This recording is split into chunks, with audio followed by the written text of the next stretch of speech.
Equity market বা mutual ফান্ডে যদি আমরা ইনভেস্ট করতে চাই তখন কারেন্ট টপিকগুলোর ওপর আমরা নজর দিই।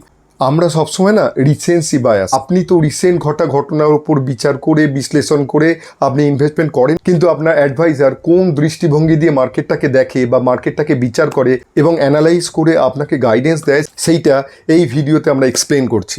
যেমন এখন অয়েল কার দখলে থাকবে সেইটা নিয়ে একটা লড়াই চলছে বা যুদ্ধ চলছে, এবং সেই ঘটনাগুলোর ওপর মিডিয়া থেকে আমরা ভীষণই স্কেয়ার্ড।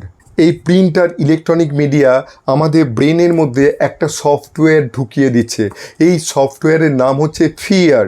এই ফিয়ারটা যদি কাজ করে আমরা ইনভেস্টমেন্ট আমাদের ব্যাহত হবে, আমরা গোল অ্যাচিভ করতে পারবো না, ওয়েলথ ক্রিয়েট করতে পারবো না।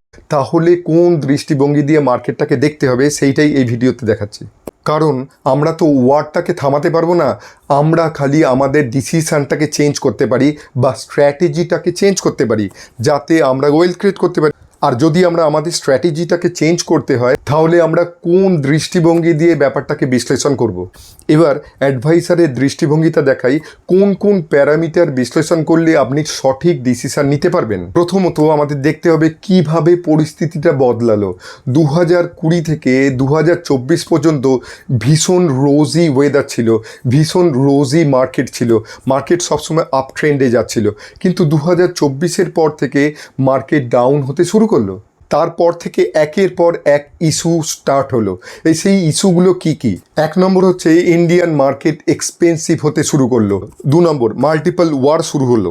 3 নম্বর মানুষ টেকনোলজিতে ইনভেস্ট করতে শুরু করলো, অথচ এআই এসে একটা চ্যালেঞ্জ ছুঁড়ে দিল।